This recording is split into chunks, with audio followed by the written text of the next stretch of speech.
Hello， 大家好，我是老高，欢迎观看今天的视频。今天和大家分享一道家喻户晓的菜——辣子鸡。辣子鸡分为用剁椒制作的贵州辣子鸡和干辣椒制作的四川辣子鸡。今天我们制作四川辣子鸡。我今天准备的是口感最好的去骨鸡腿肉，把肉切成条，然后再切成2厘米见方的块，加入盐1勺。糖1勺，白胡椒粉、料酒2勺，蚝油1勺，清水1勺，抓拌均匀进行调味，再加入3勺淀粉，拌匀。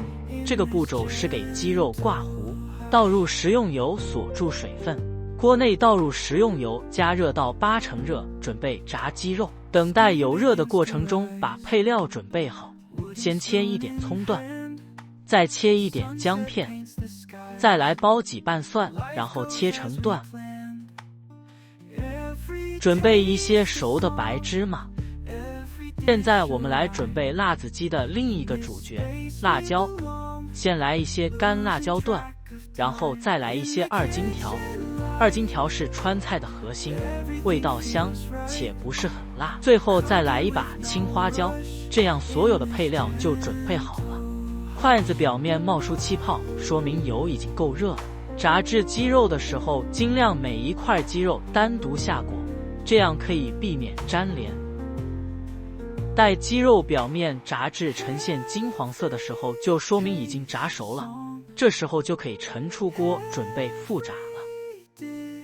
待油重新升温至80%热，放入鸡肉块，复炸约1分钟，就可以盛出锅了。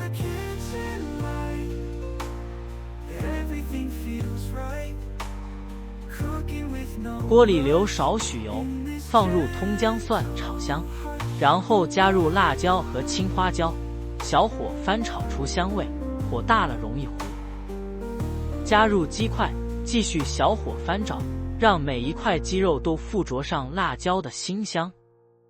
加入芝麻和最后的点睛之笔1勺糖，这样鸡肉入口微甜，随即辣椒的辛辣便会刺激口腔，形成2种味道的叠加。